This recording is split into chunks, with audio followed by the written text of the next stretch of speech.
안녕하세요. 대한민국의 알찬 방산 소식을 빠르고 정확하게 전달해드리는 한국필승TV입니다. 한국과 영국이 긴밀한 군사협력 관계를 이어나가고 있습니다. 국내 방산 중소기업 마이크로 인피니티는 영국 방산기업 엔비디에이에 약 370만 달러, 약 49억 원 규모의 부품을 수출하고 있으며 엔비디에이는 국산 전투기 KF-21 보라매에 장착되는 미티어 미사일을 공급하고 있습니다. 영국은 일전에 K9 자주포 사업에서는 아쉽게 한국과 연을 잇지 못했으나 한국 방산 기술력이 입증되면서 이번 항공방산 분야에 대해서는 먼저 손을 내밀고 있습니다. 최근 있었던 판버로 에어쇼 현장에서도 양자회담이 열리며 한국 국방과학연구소와 영국 국방과학기술연구소의 공동연구과 정보교환 등 협력을 가속해 조기에 구체적인 성과를 창출하자고 협의하기도 했습니다. K9 자주포 사업에서 한국의 지정학적 조건과 정치적 문제로 인해 독일에게 밀렸던 과거가 있으나 여전히 영국은 한국의 방산 무기에 대해 깊은 관심을 가지고 있습니다. 독일은 해당 사업을 위해 영국에 80억 파운드, 한화 약 14조에 가까운 투자를 감행하기도 하였으며 불법 이민 조직 범죄 소탕에도 공조하는 등 정치적인 방안까지 함께 협력하기로 하였다는 점에서 성능만 우수한 대한민국 방산이 조금 밀릴 수밖에 없었던 것입니다. 하지만 영국 공군과 한국 공군 사이의 협력은 돋보이는데요. 특히 올해 열렸던 2024 피치 블랙에서의 사건이 인상 깊습니다. 당시 독일 공군이 한국 공군을 차별적으로 대했다는 소문이 돌았습니다. 반면 영국 공군은 대한민국 공군을 동등한 파트너십으로 대우하며 한국에 대한 존중을 보였습니다. 특히 한국 공군과 일본 항공자위대를 대등한 외교적인 격으로 대하며 두 나라 공군과 실질적 협력의 기반을 마련하였습니다. 이는 독일 공군과는 사뭇 상반되는 행보였습니다. 그런데 여기서 우스운 것은 한국 공군과 영국 공군의 긴밀한 모습에 일본이 긴장한 것입니다. 일본 방위성은 급하게 영국을 찾아갔는데 그 이유는 공동 전투기 개발에 예상치 못한 변수가 등장했기 때문이었습니다. 지난 여름 노동당 정부가 출범하면서 GCAP의 존폐까지 불투명해졌습니다. 노동당은 재정 건전성을 이유로 GCAP 참여를 재검토할 수 있다는 입장을 밝혔으며 일본과 이탈리아는 이에 해당 프로젝트가 무산될 가능성까지 우려했습니다. 영국은 차기 전투기 개발을 위해 당초 2025년까지 20억 파운드 한화 3조 5,800억 원을 투자하고 전체적으로 120억 파운드 한화 약 22조 5,300억 원을 지출할 계획이었습니다. 영국 텔레그래프 등 현지 언론은 일본과 이탈리아의 협력을 통해 영국의 차세대 전투기를 개발하려는 프로그램이 위기에 처했다면서 집권 노동당이 전투기 개발에 자금을 할당하는 것이 러시아의 위협을 해결하는 효과적인 방법이 아니라는 결론을 내릴 수 있으며 전 보수당 국방 관계자도 이 프로젝트가 축소될 것을 우려하고 있다고 보도했습니다. 특히 러시아가 10년 안에 나토를 군사적으로 시험하려는 시도를 막아야 하는데 여기서 지금 10년간 육군 장비 조달에 투자할 4분의 1에 해당하는 금액을 6세대 전투기 개발에 쓸 수 없다고 했습니다. 영국 국방 싱크탱크에서는 향후 5년 내에 유럽에서 전쟁이 발생할 경우 세계 경제가 완전히 침체될 것이기 때문에 차세대 전투기 개발은 불가능하다고 언급했습니다. 또한 트럼프 대통령 역시 미국 내에서도 잠재적으로 6세대 전투기 개발을 감당할 수 없다고 말하고 있다며 미국 내에서도 이런 일이 벌어지는데 유럽이 어떻게 이를 감당할 수 있을지 보다 신중해져야 한다고 언급했습니다. 하지만 최근 영국 스타머 총리가 GCAP에 대한 흔들림 없는 의지를 표명했다는 영국 정부 관계자의 언급으로 인해 이 흔들림은 그나마 잦아든 것 같습니다. 하지만 현재 영국의 GCAP 사업은 6세대가 아닌 5세대급으로 다운그레이드 되었다는 소문이 군사 전문가들 사이에서 암암리에 퍼지고 있는 상황입니다. GCAP 참여국들은 첨단기술 개발과 방위산업 협력을 통해 차세대 전투기 개발에 박차를 가하겠다고 다짐하였지만 사실상 5세대 전투기, 하물며 4.5세대 전투기도 제대로 만들어 본 적 없는 국가들이 쉽사리 6세대 전투기를 만들 수 없는 노릇이었습니다. 한국이 4.5세대 전투기를 개발한다고 했을 때 일본은 5세도 아닌 6세대를 개발한다고 큰소리쳤지만 뜻대로 되지 않자 기술력이 뛰어난 영국과 손을 잡아 공동 개발에 나섰습니다. 하지만 영국은 지속적으로 이 사업에 대해 흔들리는 모습을 보이고 있고 그나마 개발 계획마저 다운그레이드 형식으로 수정하게 되면서 일본은 충격받은 듯한 모습을 보여주었습니다. 일부 일본 네티즌들은 한국산 전투기를 구매하는 것이 훨씬 저렴하고 한국에 기술력을 도입한다면 일본의 기술력이 10년은 향상될 것이라고 언급했습니다. 그렇기 때문에 일본이 꼭 독자 개발을 고집할 필요가 없으며 한국에 전투기를 구입하는 게 나을 수도 있다는 의견까지 나왔습니다. 심지어 얼마 전 일본에서 열린 방산 전시회에서는 한국 부스에 일본 방산 관계자가 다녀가며 록히드 마틴과 합작한 FA-50 전투기에 관심을 보이기도 해 충격을 안겨주었습니다. 일본 네티즌들은 단독으로 전투기를 만드는 시대는 끝났지만 상대를 잘못 골랐다며 전후 80년 동안 일본이 개발한 전투기는 F1뿐이며 F2는 사실상 F-16의 개량일 뿐 개발이라고 말하기 어렵다고 현실을 인지했습니다. 또한 고도의 전투기 개발 실력이 없는 영국, 이탈리아와 함께 6세대 전투기를 개발하겠다는 것은 성공 가능성이 원래 낮았다며 까딱하면 미쓰비시 중공업의 소형 여객기처럼 주저앉을지도 모른다는 우려를 비쳤습니다. 더 나아가 중요한 학술적 차원의 항공공학 기반이 부족한 것이 문제라고 지적했습니다. 흔들리는 GCAP 사업의 중심을 잡기 위해 사우디아라비아를 끌어들이자는 이야기까지 나오고 있습니다. 애초 영국과 이탈리아는 사우디아라비아의 자금력에 기대를 걸고 차세대 전투기 공동개발 사업 참여에 긍정적인 태도를 보였지만 이를 걷어찬 것은 일본이었습니다. 새로운 파트너 국가가 생기면 추가 협상 등 시간이 걸린다며 사업 일정이 미뤄질 것을 우려한 것입니다. 하지만 사실상 GCAP 프로젝트가 엎어질지도 모르는 상황에서 이제는 오히려 사우디가 간절해졌습니다. 하지만 사우디아라비아는 한국항공우주산업과의 협력을 더욱 강화해 나가고 있습니다. 특히 6세대 전투기 위성을 패키지고 공급하는 방안에 대해 논의했으며 한국항공우주산업 고위 관계자는 사우디 차세대 중형 위성에 대한 기술 이전과 현지 생산은 성능 개량용 공동 연구 개발하는 제안했다고 밝혔습니다. 사우디와의 KF-21 6세대 공동 개발에 대한 이야기는 지난해부터 보도되었지만 이번에 중유 위성까지 포함돼 보도된 것은 처음이었습니다. 이로 인해 한국과 사우디의 6세대 전투기 개발이 더욱 공고해지는 듯 보입니다. 한국항공우주산업은 사우디와 6세대 전투기 공동 연구 개발을 진행할 때 전투기 시스템을 연결하는 차세대 네트워크, 6세대 이동통신 기술이 적용된 군용 위성을 연구 개발을 진행하여 앞으로 사우디에게 위성 약 200기를 판매할 것이라고 했습니다. 이렇게 구체적으로 6세대 전투기뿐만 아니라 위성 개발과 판매 계획까지 알려지자 전투기 개발에 일본은 이에 안달이 났습니다. 현재 산출된 6세대 전투기 개발 비용은 무려 22조 원 가량이 될 것이며 이러한 천문학적 비용은 모든 나라들이 6세대 전투기를 섣불리 개발할 수 없도록 만들고 있습니다. 한국은 이렇게 엄청난 비용이 드는 6세대 전투기 개발을 빠르게 진행하기 위해 중동의 석유부국 아랍에미리트와 사우디아라비아의 수요를 먼저 파악한 것입니다. 그 결과 중동 국가의 신세대 항공기 공동개발을 제안할 수 있었으며 다른 프로그램에 비해 KF-21 블록3 또는 6세대 항공기의 장점인 낮은 비용, 낮은 이용, 빠른 생산 시작을 제안할 수 있었다고 했습니다. 6세대 전투기를 개발하려면 연구와 기술 개발도 중요하지만 이를 지탱해 줄 수 있는 자금이 가장 중요한데 한국은 이를 사우디에서 충당하게 된 것입니다. 심지어 미국까지도 현재 6세대 전투기 개발 사업 자금으로 난항을 겪고 있습니다. 한국은 인도네시아와의 과거 관계를 교훈삼아 더 이상 인도네시아와 추가적인 개발을 진행하지 않기로 하였으며 재빨리 현금이 많은 석유부국들과 손을 잡고 자금을 확보했습니다. 이렇게 된다면 6세대 전투기 개발을 가장 늦게 시작한 한국이 오히려 개발을 가장 빠르게 마칠 수도 있게 되었습니다. 이에 영국이 오히려 한국에게 관심을 보이며 협력을 진행하자고 언급하는 상황입니다. 일본이 원하는 사우디와 영국 모두 대한민국의 전투기 기술력에 손을 내미는 모습을 보이게 된 것입니다. 대한민국은 명확히 누군가와 손을 잡겠다는 언급 없이 열린 자세로 모든 국가들을 받아들이는 모습을 보여주고 있습니다.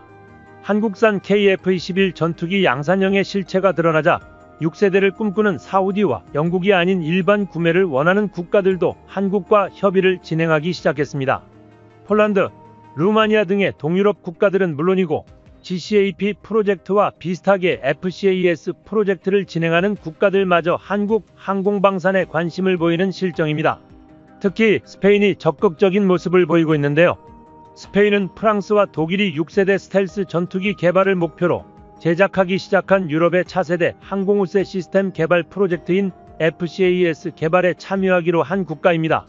스페인은 차세대 전투기 보유를 위하여 해당 프로젝트에 합류하여 개발에 참여하는 듯 했지만 해당 프로젝트는 프랑스의 갑질로 인해 무산되었습니다. 프랑스는 2020년대에 들어서 라팔 전투기의 해외 수주가 늘어남에 따라 라팔 전투기 업그레이드와 판매에만 집중하겠다고 이야기하며 차세대 전투기 개발을 도외시하기 시작했고 독일과 스페인에게 갑질을 하기 시작했습니다. 이에 독일은 프랑스가 자신들을 동등한 파트너로 여기지 않는다고 반발했었죠. 스페인 역시 마찬가지입니다. 스페인은 프로젝트가 불안정하게 흘러감에 따라 차세대 전투기 일부 도입을 추진하기로 결정했습니다.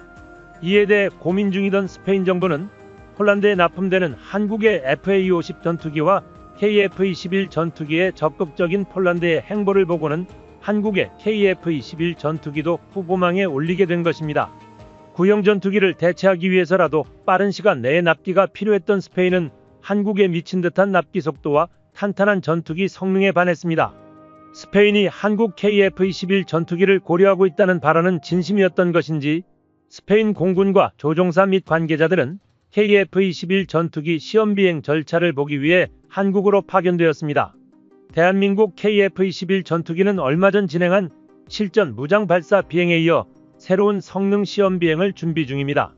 이번 비행의 특이사항은 6대의 KF-21 전투시제기가 삼각 편대를 이루며 비행을 진행하는 것입니다.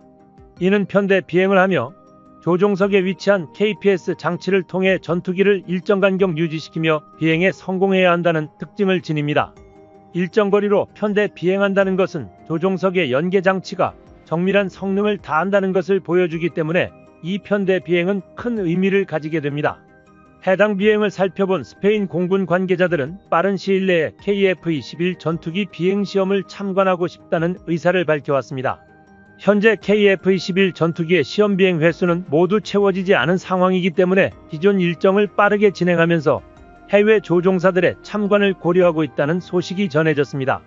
아직 성능 개발을 진행하고 있고 시험 비행이기 때문에 직접적인 조종까지 진행하는 것은 어려울 수 있으나 연구진들과 함께 스페인 고위 장관 및 조종사들을 초빙하여 비행 시험을 함께 참관하는 방식은 가능하므로 이 사항을 고려하고 있다고 합니다. 그런데 스페인이 한국 KF-21 전투기에 결정적인 관심을 가지게 된 계기는 T-50 훈련기 덕분이었습니다. 현지 매체에 따르면 노후화된 F-5 고등 훈련기 교체를 추진하는 스페인의 T-50 훈련기가 대안으로 부상하고 있다는 것입니다. F-5는 1950년대 말 미국 노스롭 그루만이 개발한 경량 고기동 전투기로 한국에서도 대규모 운용했던 기종입니다. 스페인 공군은 F-18 호넷과 유로파이터 타이푼 부대를 운용하고 있는데 조종사 양성을 위한 새로운 고등훈련기가 필요한 상황이며 이에 한국산 T-50 훈련기와 F-50 경전투기를 눈여겨보며 이에 확장된 KF-21 전투기에도 긍정적인 모습을 보이고 있다는 것입니다. 그런데 실제로 한국산 T-50 계열 전투기들은 탄탄한 성능과 빠른 납기로 세계 전투기 시장에서 승승장구하고 있습니다. 한국의 전투기를 구매하고 경험했던 국가들은 전투 성능과 부수적인 부분에서도 굉장한 만족감을 보였습니다. 특히 FA-50 전투기를 빠르게 인도받은 폴란드는 일찍부터 KF-21 전투기에도 관심을 드러냈고 이로 인해 유럽의 스페인마저 KF-21 전투기 도입에 관한 진지한 검토를 시작하게 된 것입니다. 한국항공우주산업은 해외 수출의 빠른 성사를 위해 스페인 조종사 및 관계자들의 시험 비행 참관을 허가하려고 준비 중입니다. KF-21 전투기의 양산이 시작된다면 신뢰성 높은 한국산 무기를 사용해본 국가들에게 원활한 수출이 가능할 것이라 예상되고 있습니다. KF-21 전투기를 도입하는 한국 공군은 물론이고 한국산 무기를 도입하는 국가들의 전투력 모두 비합적으로 향상될 것이라는 전망입니다. 전 세계 국가들은 한국의 KF-21 전투기에 다시 한번 주목하고 있습니다. 현재 세계 방산 시장에서 한국은 신흥강자로 떠오르고 있으며 이러한 한국의 행보는 많은 국가의 이목을 끌고 있습니다. KF-21 전투기는 생각보다도 더욱 순조롭게 조립이 진행되고 있으며 기존 KF-21 전투기를 제작하면서 가장 우려했던 KF-21 편대 비행 연동장치인 항전장비 시스템과 비행 제어 시스템들이 무장 탑재 실전 시험과 똑같이 원활하게 작동하는 것을 한 번 더 확인할 수 있었습니다. 국내 연구진들은 항공체계에서 가장 중요한 것은 기체의 신뢰성이라며 반복적인 이륙 시험의 중요성을 계속해 강조했습니다. 우리 연구진들이 이 부분에 대한 개발을 더욱 고민한 이유는 그만큼 높은 기술력을 요구하는 까다로운 작업이기 때문입니다. KF-21 전투기는 해외 언론에서 5세대급 전투기로 인정받고 있지만 우리 한국의 국내 언론들은 이에 대해 다소 부정적인 의견을 보였습니다. 하지만 우리 연구진들은 KF-21 전투기에 대한 철저한 계획으로 원활하게 KF-21 블록1의 성능 시험을 완료하고 있고 2030년 블록3 스텔스기까지 순탄하게 진행될 것을 예상하고 있습니다. 한국이 완벽한 스텔스기로 도약한다면 미국산 F-35 전투기가 지배하고 있는 5세대 스텔스기 시장의 강력한 라이벌이 될 것입니다. 하지만 한국의 KF-21 보라매의 경우 미국산 F-35 전투기에 비해 훨씬 더 뛰어난 가격 경쟁력을 가지고 있기 때문에 향후 KF-21 전투기를 구매하는 국가는 더욱 많아질 것으로 예상됩니다. 또한 지금은 4.5세대 전투기이지만 추후 구매국의 요청에 따라 스텔스기로 변신할 수 있는 잠재성을 충분히 갖추고 있으며 8톤에 가까운 무기를 탑재할 수 있는 무장창을 장착하고 있습니다. 더불어 유럽산, 한국산, 미국산 미사일을 모두 사용할 수 있을 정도로 미사일 호환성도 뛰어납니다. 한국은 무장에 대해서 심혈을 기울이며 여러 더미 무장들과 8톤의 무게를 추가한 시험까지 진행했습니다. 모든 시험 비행에서 무리 없이 안전하게 이착륙이 가능했습니다. 그렇기에 대한민국 KF-21 전투기는 빠르게 전투적합 판정을 받고 양산에 돌입할 수 있게 된 것입니다. KF-21 전투기 개발 사업은 궤도에 오르기까지 정말 파란만장한 시간을 거쳐왔습니다. 사업 진행 과정에서 무수한 반대 의견과 함께 타당성 검토 통과 부분에서도 난관이 있었으며 핵심 기술 확보와 예산 문제로 수차례 위기를 맞았었습니다. 처음 시제기가 날아오르는 순간에도 우리 국민 일각에서 긴가민가해 하는 부정적 여론들이 있었고 주변 국가들은 한국의 KF-21 전투기의 성능을 의심하며 조롱하기 바빴습니다. 하지만 결국 한국은 수많은 테스트를 거쳐 국산 핵심 장비들을 세계에 선보이고 완벽한 전투기의 성능까지 공개하여 방산강대국으로 도약하고 있습니다. 이는 우리 연구개발진의 피나는 노력으로 이루어낸 결과입니다. 하지만 한국 방산이 동남아, 중동에 이어 유럽까지 손길을 뻗치자 대놓고 한국산 무기를 견제하는 일도 있었습니다. 프랑스의 마크롱 대통령은 대놓고 한국산 무기를 쓰지 말라고 언급하기도 했습니다.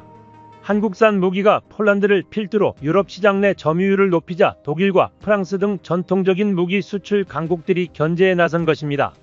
AFP 통신 등 외신은 마크롱 대통령은 프랑스 파리에서 유럽연합 의회 관계자들을 대상으로 연설하며 유럽의 자주 국방을 위해 유럽산 군 장비를 더 많이 구매해야 한다고 주장했습니다.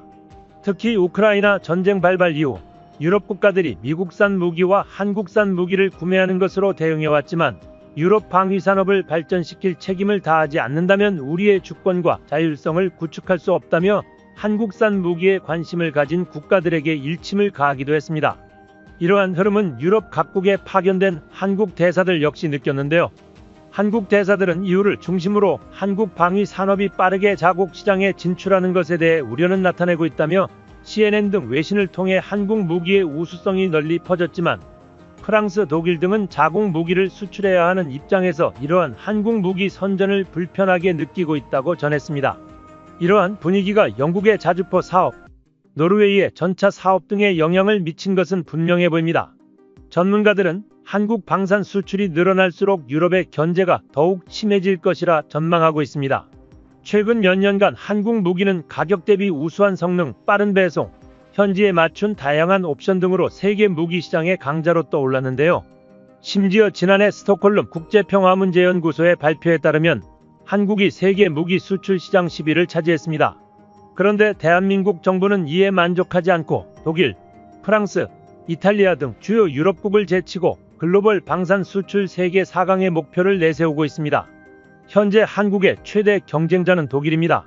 하지만 한국 항공산업이 빠르게 발전하는 만큼 대한민국을 가장 적극적으로 견제하는 국가는 바로 프랑스인데요.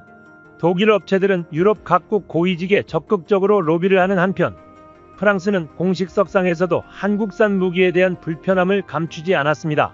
또한 유럽 국가들이 방산 카르텔을 형성할 가능성이 더욱 높아지면서 한국이 고려해야 할 사항이 늘어나고 있습니다.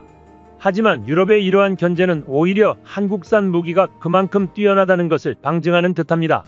올 상반기 동안 한국을 견제하기 바빴던 프랑스 기업들도 최근에는 부산에서 개최한 항공방위 우주 분야 행사에 참가하면서 오히려 한국 방산과의 협력을 모색하고 있다는 소식이 들렸습니다. 각국 정부와는 다르게 이익 집단인 각국 기업들은 한국 방산의 성능과 가치를 깨닫고 한국을 견제하는 것이 아니라 오히려 한국과의 협력 관계를 돈독히 다지고 기술에 대해 서로 발전시키려는 양상을 보이고 있습니다. 대한민국은 이러한 상황을 상당히 긍정적으로 보고 있는데요. 특히 프랑스 기업이 사프란이 부산 행사장에 참가한 사실은 고무적입니다. 사프란 한국 지사장은 한국은 항공우주 방위 시스템 분야에서 높은 잠재력을 보유하고 있다며 사프란의 주요 전략인 혁신 탈탄소화를 위해 한국 기업과 공급망과 투자 부문에서 협력 강화를 모색하고 있다고 밝혔습니다. 이에 한국코트라 혁신성장본부장은 사프란은 2023년 연매출 약 34조 원을 기록한 항공 방산 분야 글로벌 10위의 다국적 기업이라며 글로벌 선도 기업과의 협력 확대로 국내 기업 해외 진출의 마중물 역할이 강화될 것이라고 언급했습니다. 해외에서 쏟아지는 찬사와 견제의 눈길이 대한민국 KF-21 전투기가 얼마나 놀라운 성장을 거듭했는지 단적으로 보여주는 것 같습니다. 이에 한국항공우주산업은 K방산 르네상스 시대를 맞아 항공우주산업의 도약과 자주 국방력 강화를 견인하겠다는 결의를 다졌습니다. 차근차근 성능을 높여나가는 KF-21 보라매와 함께 한국의 항공산업이 세계에 우뚝 자리잡길 바랍니다. 한국필승TV 시청해주셔서 감사합니다. 좋아요, 구독, 알림 설정 해두시면 언제나 신속하고 정확한 국방 소식 전달해 드리겠습니다. 구독자 여러분 좋은 하루 보내세요.